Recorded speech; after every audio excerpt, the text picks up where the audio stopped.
Bienvenue dans les podcasts de l'Oasis à Morges.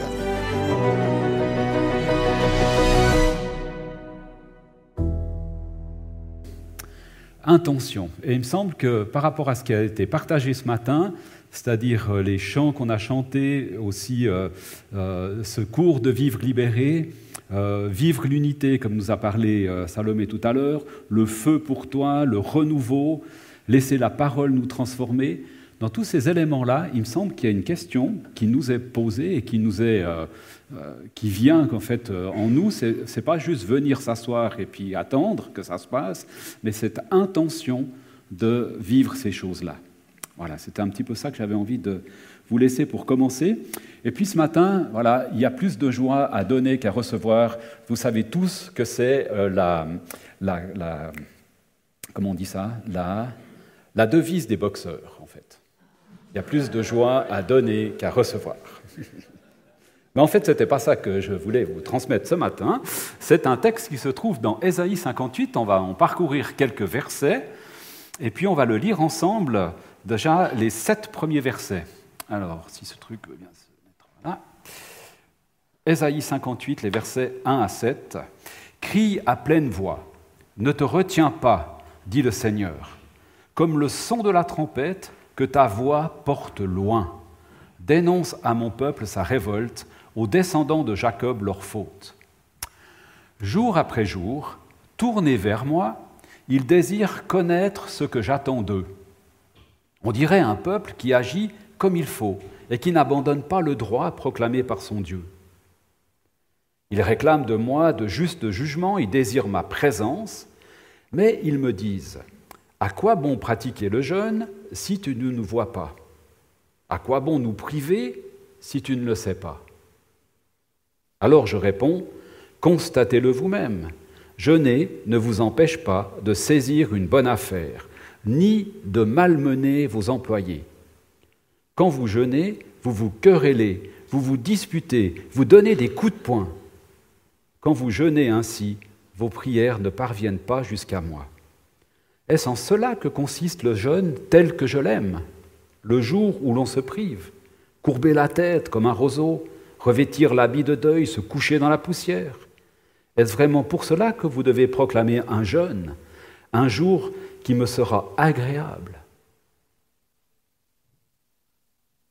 Le jeûne tel que je l'aime, le voici. Et vous le savez bien, c'est libérer ceux qui sont injustement enchaînés. C'est délivrer des contraintes qui pèsent sur eux. Et c'est rendre la liberté à ceux qui sont opprimés. Bref, c'est supprimer tout ce qui les retient esclaves. C'est partager ton pain avec celui qui a faim. C'est ouvrir ta maison aux pauvres et aux déracinés. C'est fournir un vêtement à celui qui n'en a pas. Ce n'est pas de te détourner de celui qui est ton frère. Elle est dure, cette phrase. C'est ne pas te détourner de celui qui est ton frère. Je pense qu'on pourrait la tourner un peu autrement, ça serait plus facile à lire. Voilà, ça c'est la première partie, on lira la suite dans un petit moment. Et je crois que dans ce texte, il y a beaucoup une question d'attitude. Dans quelle attitude on vient dans cette perspective de jeûne? Alors il y a d'autres textes parallèles, si jamais ça vous intéresse, dans Zacharie 7, ça reprend un petit peu la même dynamique. Et Jésus a aussi dénoncé l'hypocrisie de ceux qui jeûnent et qui se mettent devant tout le monde pour prier, enfin voilà, qui font bien remarquer, donc qui sont en train de jeûner. Ce n'est pas ça qu'on a envie de promouvoir. Voilà, quelques mots sur le contexte de ce texte. C'est le retour de l'exil. L'appel s'adresse à un peuple, donc à un ensemble, à un groupe de personnes, un peu fermé comme ça. Et puis au sein de ce groupe, au sein de ce peuple, des choses sont incohérentes entre les commandements de Dieu et leur vécu, ou la manière de vivre les choses. Et le prophète, Ésaïe en l'occurrence, est appelé à interpeller, à dénoncer ces manquements. Il y a une pratique religieuse extérieure et ils attendent en retour des bénédictions de la part de Dieu et ces bénédictions n'arrivent pas. Et ils se plaignent à Dieu. Et Dieu leur répond, votre jeûne, dans cette attitude-là, ne vaut rien, parce qu'il manque la justice et il manque l'amour. Le vrai jeûne n'est pas une attitude extérieure, mais une attitude de cœur. Alors, comme vous le savez, on est en train de parler du jeûne, en fait. Ça va? Ouais. Rater la cible. Il est possible, en jeûnant, d'être à côté de la cible. Et la cible, c'est quoi? C'est prendre du temps avec Dieu, être dans sa présence. Je pense que c'est la cible numéro 1, en fait, qu'on recherche. C'est un peu comme la louange, comme le disait Matthieu tout à l'heure. On peut aimer l'atmosphère de la louange plus que Dieu lui-même, en fait. Vous voyez ce que je veux dire? On peut être on aime bien l'atmosphère qu'il y a des chants, c'est sympa, on vit quelque chose de beau et tout, mais en fait, est-ce qu'on est vraiment en train d'adorer Dieu dans ce moment-là? Ou pas? Enfin voilà. Il cherche Dieu, c'est marqué. Il trouve plaisir dans les voies de Dieu. Il cherche le jugement de Dieu. Il désire s'approcher de Dieu. Il jeûne, il s'humilie. Mais à côté de leur jeûne magique, si je peux dire ça comme ça, il y a la violence, il y a l'injustice, il y a le manque d'amour. Il y a une forme religieuse extérieure, mais le cœur n'y est pas. C'est ça que dénonce ce texte, en fait. Alors, bien sûr, notre contexte, à nous, il est différent. Il y a déjà Jésus est venu, il y a l'abolition de la loi, on est sous le règne de la grâce, Jésus est mort et ressuscité, et du coup, il est aussi absent. Il y a l'Esprit Saint qui est là, on vit un petit peu, mais pas complètement déjà, le royaume. Et puis, comme Jésus, on est envoyé aussi dans ce monde. Voilà, ça c'est un peu notre contexte, j'allais dire, général. Et ce texte, il nous renvoie en fait à en revenir à notre cœur, notre attitude de cœur. Dans quelle attitude je fais les choses? Je crois que ça revient ou ça rejoint un petit peu ce que je disais avant de l'intention. De quelle manière on va aborder le jeûne, si on le fait? Avec quel cœur est-ce que j'entre, est-ce que tu entres dans cette perspective de jeûne? Est-ce que c'est par discipline religieuse? On doit pas? Est-ce que c'est du showing off? On va montrer que, voilà. Est-ce que c'est une envie d'être avec le Père, avec le Fils, avec le Saint-Esprit, de vivre un peu un temps d'intimité, d'ouvrir de l'espace pour pouvoir être vraiment dans sa présence, d'être avec lui? Est-ce qu'il y a une attitude d'amour, de justice pour celles et ceux qui m'entourent?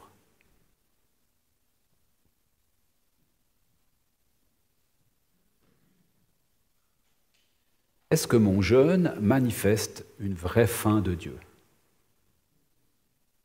Et j'ai trouvé intéressant quand même le jeûne quand on dit, voilà, admettons qu'on fasse un jeûne de nourriture, on peut faire des jeûnes de plein d'autres choses, comme on l'a déjà dit, puis on en reparlera la semaine prochaine, bien sûr. Mais admettons qu'on fasse un jeûne de nourriture, en fait.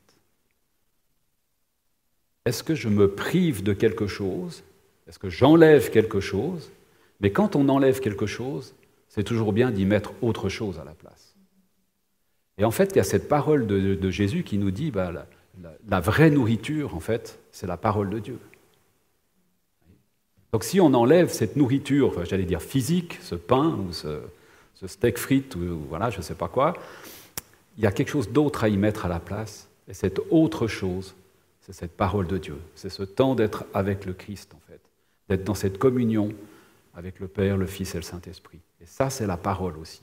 Voyez, et c'est une vraie nourriture. Donc oui, enlever quelque chose, mais c'est pour y mettre autre chose. Sinon, les grenouilles vont gagner, en fait. Grenouilles de l'estomac. Est-ce qu'on a une faim de justice et d'amour dans notre monde d'aujourd'hui? Ce texte, il nous dit, mais donne aux pauvres. Et le verset 10, c'est littéralement, quand il parle du pain, pour la faim de l'autre, la faim FAIM, c'est deux fois le même mot, en fait. Et ce même mot, il signifie, en fait, l'âme. Notre âme, ce qui nous anime. Transmet à l'autre ce qui t'anime. Vous voyez ce que je veux dire? Et c'est fort, quoi, je veux dire. C'est une connexion d'âme à âme avec celui qui en manque, et puis nous qui avons peut-être quelque chose à donner, peut-être, ou à transmettre, ou à partager. Quelque chose qui nous anime, plus que le pain et la nourriture. Soulage l'oppression. Il y a plus de bonheur à donner qu'à recevoir, ça c'est dans Actes 20, 35. Ça, c'est Paul qui dit ça. Jésus a dit qu'il y avait plus de bonheur à donner qu'à recevoir. Et ce passage-là, on ne le trouve pas dans les paroles, dans les évangiles.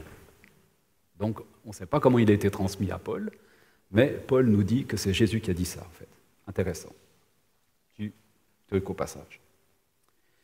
Alors, je dirais que ce texte d'Ésaïe 58 qu'on a lu, c'est un peu une ordonnance médicale. Quand on va chez le médecin, en général, on ressort, pas toujours, mais des fois, on ressort avec une petite ordonnance, prendre ça 3 fois par jour, machin, Vous connaissez ça aussi bien que moi, je pense. Et ce texte, il nous montre, en tout cas, il montre au peuple d'Israël à ce moment-là, comment guérir de leur hypocrisie.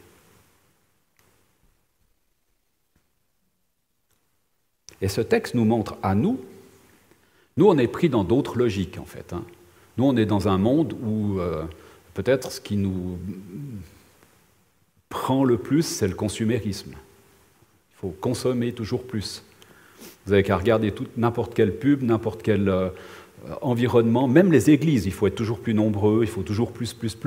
On est dans une attitude de consumérisme dans notre société d'une manière générale. Et ce texte, il nous montre comment guérir aussi, un peu, ou en tout cas limiter, notre consumérisme. Notre persécution que nous, on vit ici, ce n'est pas la persécution physique. On ne risque pas d'être mis en prison demain matin parce qu'on était à un culte aujourd'hui. Enfin, ce genre de choses-là, nous, on ne le vit pas, en fait. La persécution que nous, on vit, c'est ce que ça s'appelle la séduction. Alors, ce n'est pas la séduction de la voisine ou du voisin que je veux parler, mais c'est la séduction du monde, en fait. Tout ce qu'offre le monde. Toujours plus de technologie, toujours plus de ci, de ça, etc. Et c'est pas mauvais en soi, mais insidieusement, ça prend toujours plus de place. Et ça prend toujours plus la place de notre relation avec Dieu. Ça commence gentiment comme la mauvaise herbe et les racines dont tu parlais dans le témoignage, comme la menthe dans le jardin. Ça prend toujours plus la place et ça étouffe le reste. Et ça étouffe notre relation avec Dieu. Petit à petit, gentiment. Ce n'est pas d'un coup comme ça. Ce n'est pas le coup de bâton qu'on se prend ou on se fait mettre en prison, je ne sais pas quoi. C'est plus subtil. Mais c'est pas mal efficace. C'est pas mal efficace. Petit à petit, ça prend la première place dans nos pensées. Ça prend la première place dans notre cœur. Ça prend la première place dans notre vie. Et ce texte, il nous invite à justement changer cette perspective. Donner. Quand on veut consommer toujours plus, il faut toujours plus de moyens. Il faut toujours plus d'argent. Voilà, on est toujours dans le toujours plus. Et là, Jésus nous dit, mais donnez, en fait. Donne de ton nécessaire. On va revenir un petit peu à ça. Donner du temps relationnel avec Dieu. Peut-être c'est la première chose qui est à donner. Se donner du temps pour être en relation avec Dieu. Alors, justement, c'est la question, que donner? Alors, ce que je disais avant, c'est le premier truc, c'est s'ouvrir de l'espace dans notre journée pour être en relation avec Dieu. Se donner du temps. Je pense que ça, c'est quand même quelque chose qui est compliqué et qui coûte très cher aujourd'hui, c'est le temps, en fait. Se donner aussi de l'authenticité avec soi-même. Qu'est-ce que Dieu pense de moi? Vous lui avez déjà posé la question. Qu'est-ce que tu penses de moi? Je suis sûr qu'il va vous trouver des belles choses. Absolument. Vous êtes ses fils et ses filles bien-aimés. Donc il va vous donner des belles choses. Mais de temps en temps, il y a une petite racine ou une grosse racine, des fois, qu'il faut aller déterrer. et vivre libéré si jamais. Enfin voilà. Peut-être aussi donner du temps à un ami. Quand on dit que voilà, le pain et la faim, c'est le même mot, peut-être qu'on a quelque chose à transmettre aussi, ou à apporter, ne serait-ce que de l'attention à l'autre. Et donner du temps à quelqu'un, ça coûte, ça peut coûter.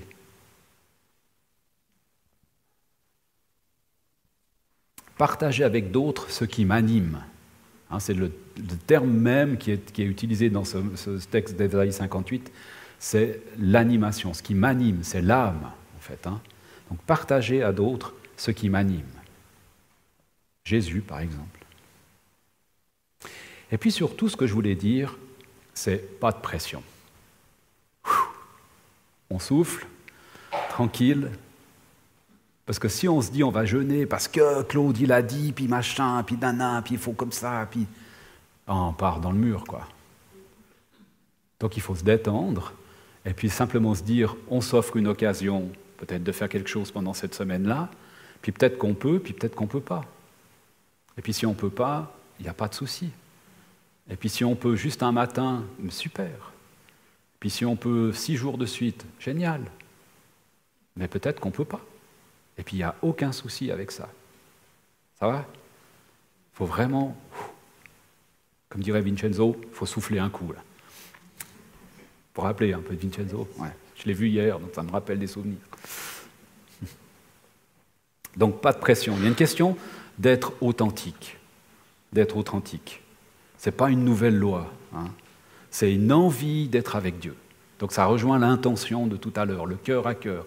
Qu'est-ce qui habite mon cœur ? Est-ce que j'ai envie de prendre du temps avec Dieu ?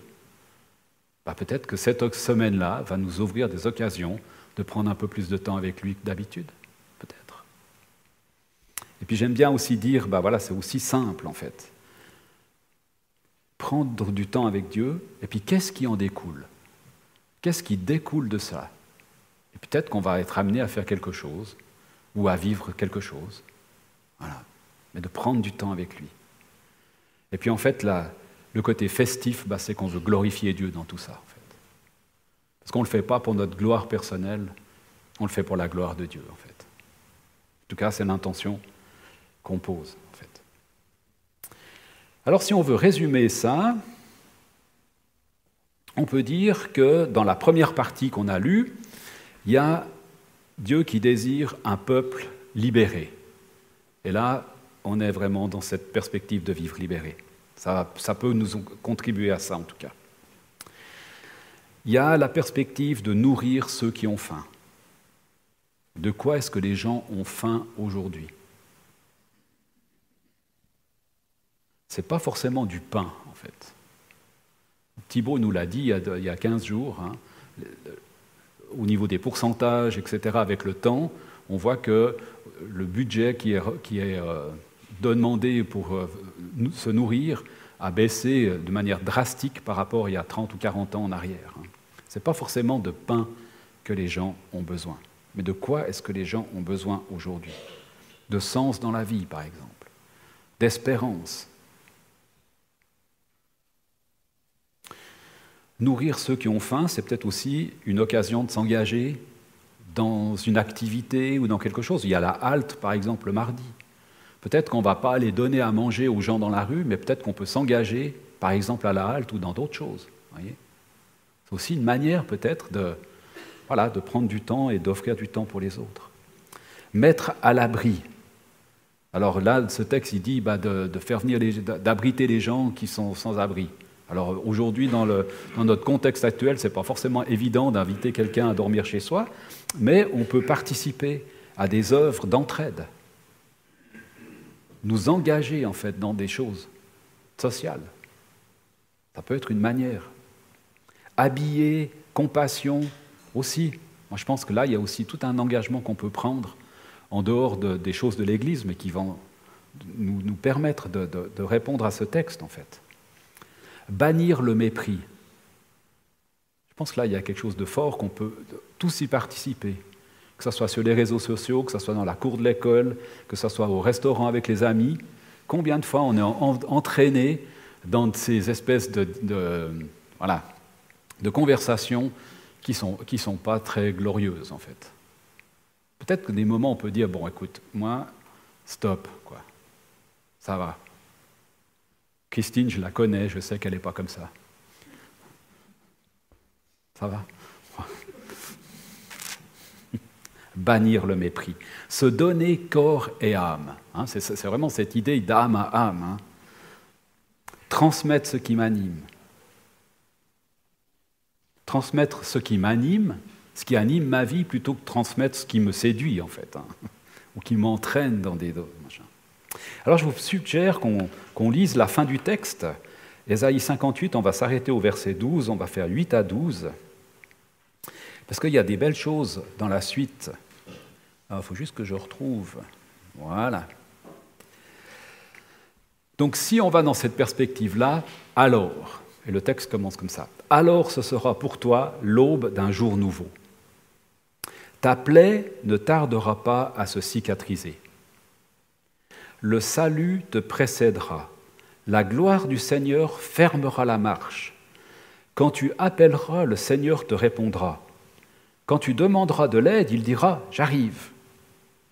Si tu cesses chez toi de faire peser des contraintes sur les autres, de les ridiculiser en les montrant du doigt ou de parler d'eux méchamment, si tu partages ton pain avec celui qui a faim, si tu réponds aux besoins du malheureux, alors la lumière chassera l'obscurité où tu vis.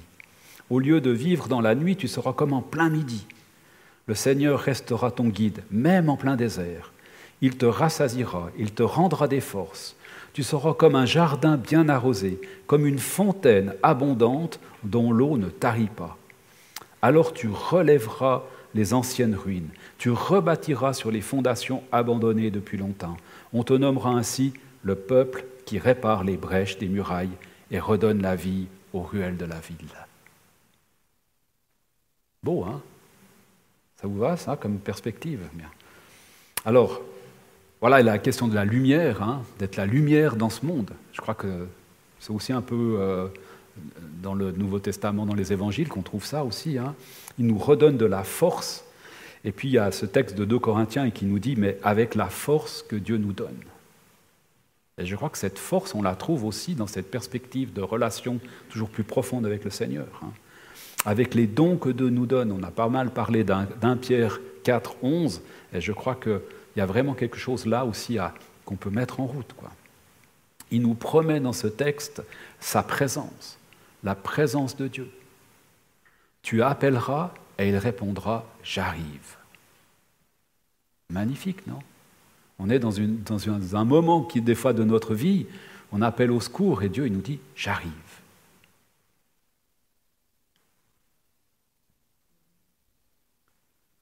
Il va nous guider au verset 11. Hein.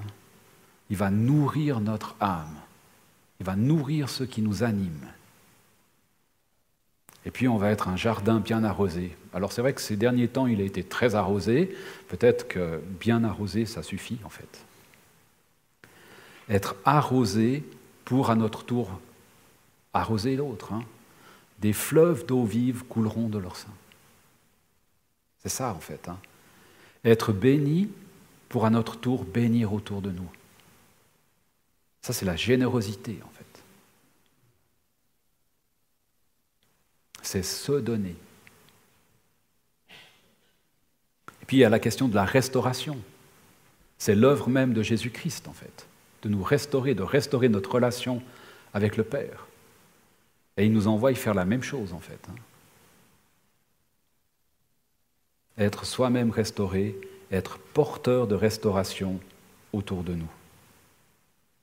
C'est être corps du Christ dans le monde. C'est être oasis et vivre l'essentiel avec Jésus, me semble-t-il. C'est assez dans notre vision d'Église. Alors, je conclus avec ça, que tout cela, ça soit pour la gloire de Dieu. Je crois que c'est le dernier truc. Voilà. Vous vous rappelez de ça? Ouais. Et ben, c'est exactement dans cette perspective-là, en fait. On ne veut pas faire un jeûne pour faire un jeûne. On veut faire un jeûne pour qu'à la fin, après avoir pris du temps avec lui, après avoir vécu une expérience avec Dieu, on puisse lui rendre gloire. Et ça sera le dernier vendredi et le dimanche. On aura des temps de témoignages. Après cette semaine de jeûne, on aura des temps de témoignages où on va pouvoir glorifier Dieu pour ce qu'on a vécu. On prie, ça va?